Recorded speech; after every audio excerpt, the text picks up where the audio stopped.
continue to have more work to do as it relates to public safety, police reform, and police accountability here in the city of Little Rock.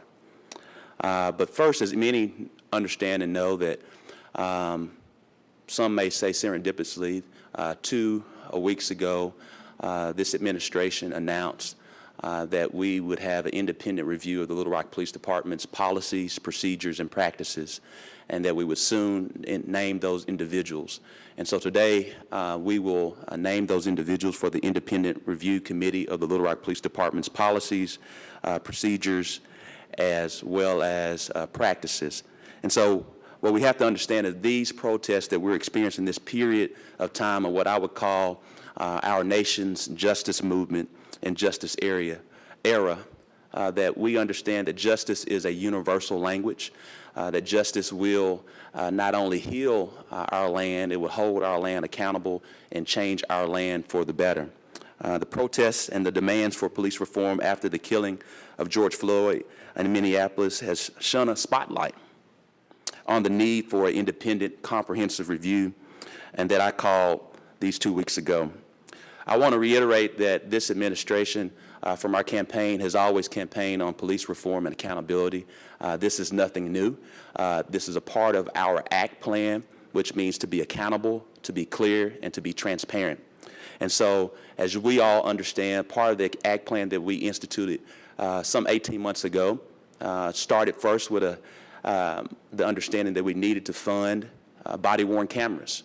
That was added into the 2020 budget, and we will have that go before the City Board of Directors tomorrow, and we welcome the passage of the funding for body-worn cameras. We understand that we've talked about a Citizens Review Board. We'll talk a little bit about that today as well. That Citizens Review Board was passed this past summer due to the lack of a vote for emergency clause. It had to go through a period of waiting before we can name those members of the Citizens Review Board. After that period, we named those individuals in the fall of last year. In the early part of this year, they went through law enforcement training, as well as different types of civil rights training, things of that nature. And then COVID happened, and so that has been the delay in them having their first meeting. But we'll make an announcement about that. And so from the Independent Review Board of the Little Rock Police Department's policies, procedures, and practices, to funding for body-worn cameras, to understanding the various things that we are working through, these are all part of our ACT plan to be accountable, clear, and transparent. And so today I want to now name those individuals for the Independent Review Committee of LRPD. Number one would be retired Lieutenant Benny F. Bowers, who is a retired lieutenant from the Michigan State Police, who is a native of Little Rock and has retired back home, but he's a retiree from the Michigan State Police. Ferronda Brassfield, who is a local attorney and also executive director of the Decarcerate organization. Arky Bird, who's also a local attorney and one of the managing partners for the Mays Bird law firm. Paula Casey, who is a former U.S. attorney for the Eastern District. John DePippa, who's Dean Emeritus at Bowen School of Law. Tamika Edwards, who is the executive director at Philander Smith College's Social Justice Institute. Michelle Kamerling, who is a local attorney at Wright, Lindsay, and Jennings. Philip Kaplan, who is a local attorney and noted civil rights attorney as well, of counsel at a local law office. And Dr. Terry Trevino Richard, who is professor emeritus of UA Little Rock with the Department of Sociology. And so in addition to this independent review committee, they will be working in collaboration with a firm that focuses on these reviews of this type of a nature. And so there will be a RFQ that will be coming out in the coming weeks to help with fact finding that will be guided by the scope of the independent review committee. And once those facts are presented to that committee will review that conclusion report and provide recommendations, and then that firm will then carry out the mode of the report that will be presented.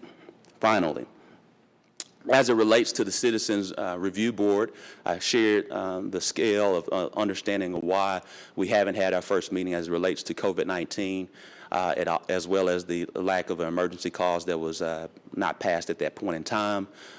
We will have that first meeting where they will vote on the bylaws, they will vote on the chairperson, and also want to announce that the first hearing will be the police incident that was in the press a couple months ago with State Representative Vivian Flowers, as well as Reverend Ryan Davis. So that will be the first hearing. They'll be a part of that process from that standpoint. And so also there will be a number of different policy changes that are part of this process that we've been working towards, and those policy changes as it relates to the Little Rock Police Department, I'm going to ask Chief Humphrey to give an update on those policy changes that we are working towards to put in action. Chief Humphrey. Thank you, Mayor. As always, thank you for giving me the opportunity to speak and your support.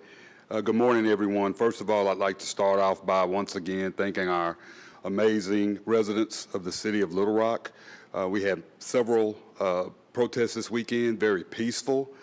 Messages were heard, concerns were expressed, and I want to tell those citizens that I get it. You have a mayor that gets it. You have a police department that gets it. And so we wanted to share thank you all so much for your professionalism and continue to stand strong.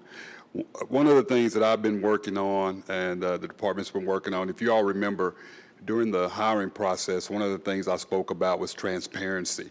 I truly believe that it's important for the police department to be transparent. I always say this, that the police department and city government exists because our residents allow us to exist based on their passion for the city and their tax dollars, and they should have only top-notch response and service from local government. One of the things that I want to share with you all this morning is that we have been in initial conversations with the Arkansas State Police.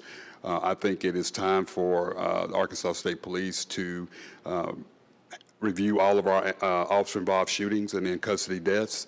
We're in early discussions with that, so nothing has come to fruition, but we have been talking with them regarding them working all of our officer-involved shootings. We also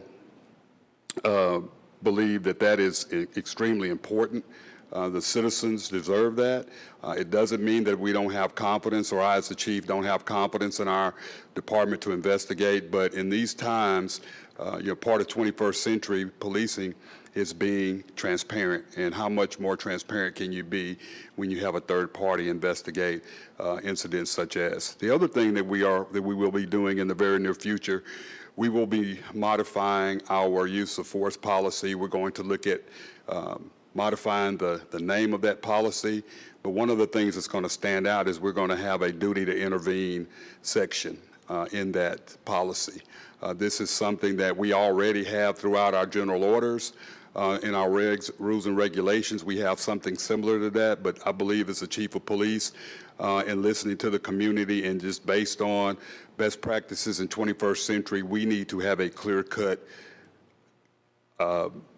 wording that provides our officers that they need to intervene when they see something that is not right, excessive force, other misconduct. And so we want to make that very clear that that's going to be a vital part of our policies and procedures. The other thing that I want to share with, we did some talking, my staff and I,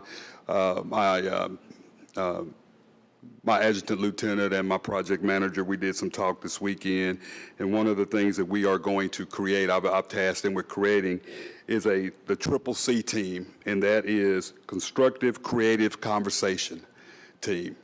And we're going to be recruiting residents throughout the city to participate in this. It's not going to be just one particular area. We're going to recruit residents from all over the city. We haven't set the number yet, but we're going to have open and critical discussion regarding things that are occurring in our city, how to prevent those things. As law enforcement officers, as the police chief, I don't have all the answers. But I will tell you, if we can have constructive conversation from a diverse group.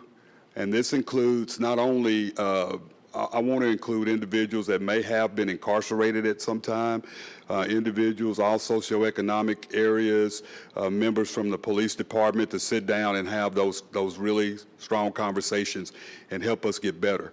The other thing is that last week we met with our faith-based partners, and we are going to be more consistent in our meetings with our faith-based partners. We believe that we can do that quarterly. We have some really, really amazing faith-based partners in this city, and so we want to grow with that because of the voices that our faith-based leaders have, not only in their churches but also in the community. So we think that these initiatives are going to help us become more transparent. I think we're transparent. We're going to continue to become transparent. We owe that to our citizens. We owe that to our officers. And we're going to continue to do that. So just a little bit over this past weekend, we had several protests. As you know, we had several that convened at the state capitol. We had several that convened at several other locations inside the city. Amazingly peaceful. I participated in one of those that led from the Capitol to just right a few blocks and back. It was amazing. But just to see the peaceful and the passion from our residents and what they believe and what they're standing for, to know that they're standing along in solidarity with the other residents of other cities throughout the nation. Also, we had a total of 6 arrests last night, all traffic warrants, no vandalism, no damage, no public uprising, nothing, no contingent, there was no incidents of violence, so I wanted to share that with everyone. We've been very fortunate in that effort, and also I wanted to share that. And right now we're having a gathering outside the Northwest substation. There is a group of residents who are protesting. They're doing so peacefully. It is regarding an incident that occurred last year, a shooting, officer-involved shooting last year. I understand the concern, but what I will say to those residents, that investigation, that shooting was completely investigated. They have a right to disagree with the findings, but I want them to understand there was a multiple stage process. But I do hear them. I hear concerns because we can always do things better. But I just want to share that investigation was conducted. I reviewed that. It went through multiple eyes and took multiple months. But I totally understand anytime there is an officer-involved shooting, it should be scrutinized, and there should be concerns on how we can do things better or limit those from occurring. So I just wanted to share that right now. And Mayor, if you have any questions. And we have just a couple more announcements. One, as it relates to, I know we've shared the Independent Review Committee. The Citizen Review Board will be having their first meeting. We shared what that first case will be a part of that process. And you've heard from Chief Humphrey today. Also, we will be lifting the curfew here in the city of Little Rock.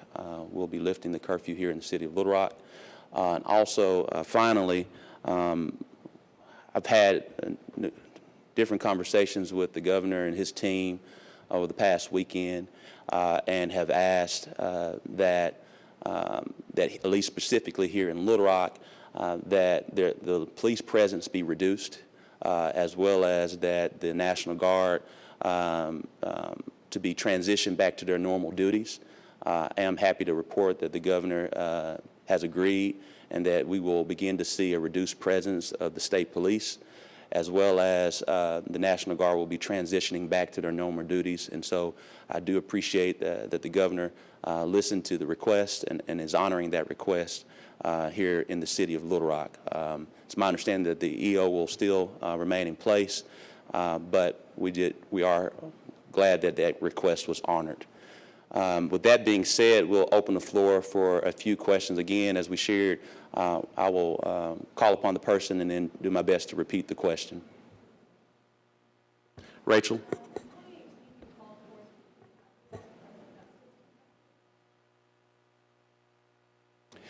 The question was, in 2018, when I was campaigning, I called for an investigation to the Little Rock Police Department from the U.S. Department of Justice. We did send that letter. It's my understanding from that particular letter that they gave a real generic response. They would look into it and have not heard back from that standpoint. As it relates to that specific letter, as it was in regards to the abuse of no-knock warrants. And as you know, when we got into office, we worked with the Little Rock Police Department to provide a new no-knock warrant policy that limits the use of no-knock warrants. Yes, ma'am.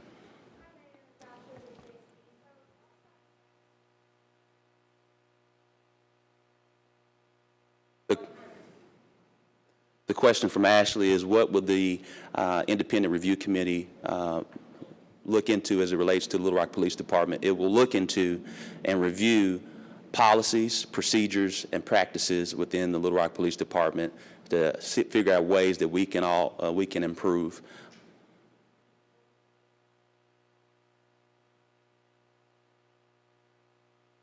Yes, as it relates to day-to-day things that come about, this is a global review to ensure, as you understand what's going on. Again, that's the reason why I said we had already started on this process two and a half weeks ago before the untimely and tragic death Mr. George Floyd.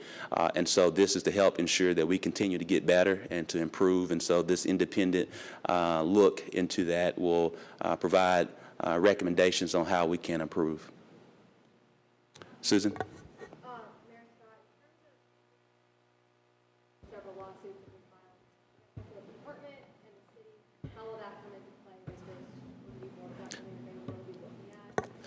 Yes, so the question from Susan is that originally 2.5 weeks ago, part of that, at that time, that press briefing shared the scope. The scope had a lot to do with harassment, discrimination, abuse of authority, the handling of confidential information, Freedom of Information Act issues and things of that nature. All of that will be a part of this scope, this comprehensive review. So that still remains. And you are correct, the Little Rock Police Department is a very litigious department. And so this type of review helps us to figure out how we can subside the number of lawsuits, both internally and externally, that have arisen for many years. And this independent review committee is a step to forward change. Rachel, you had a question?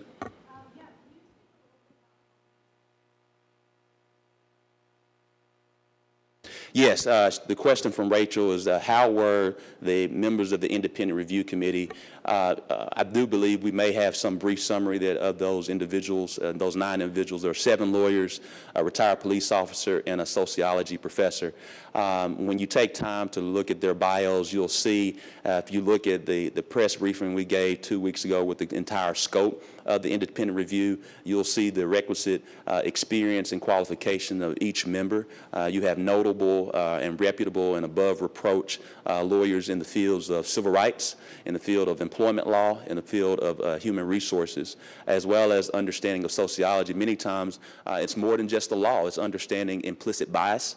It's understanding de-escalation training, and the reason why we need more de-escalation training and implicit biases, not only from a law enforcement perspective, but from a community perspective. And so that's another reason why we have a sociologist that's a part of this process, because we have to understand it's a law enforcement issue as well as a community issue, and we have to work together to continue to build a united Little Rock, and this is a step forward.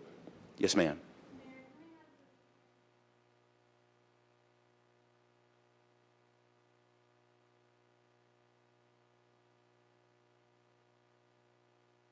Well, I'll touch on that rather than the chief, since I offer the budget and part of that process for the City Board of Directors to approve.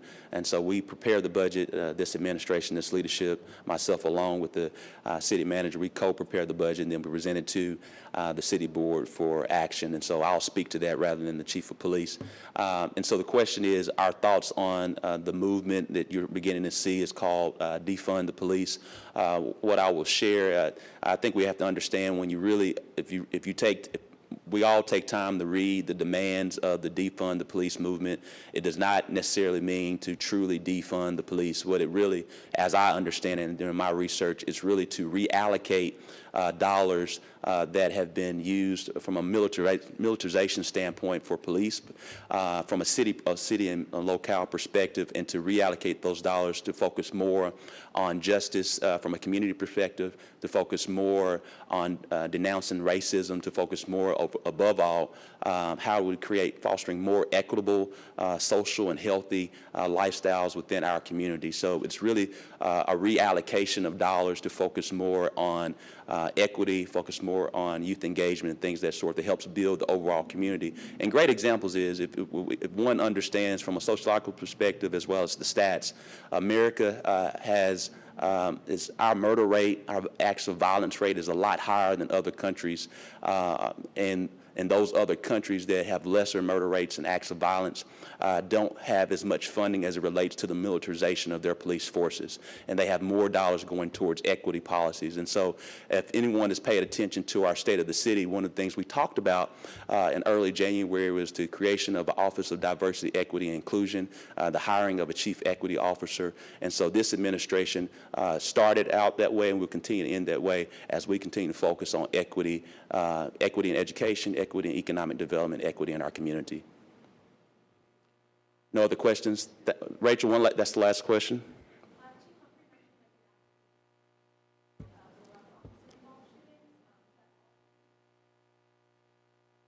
Well, Chief Humphrey stated that he and the state police are in ongoing discussions on the state police investigating all officer-involved shootings and in-custody deaths.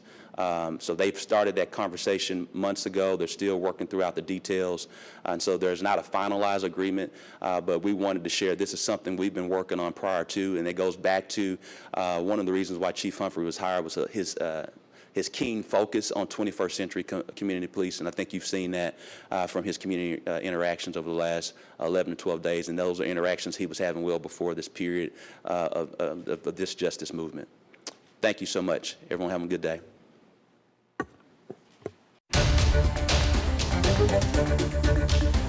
Thank you.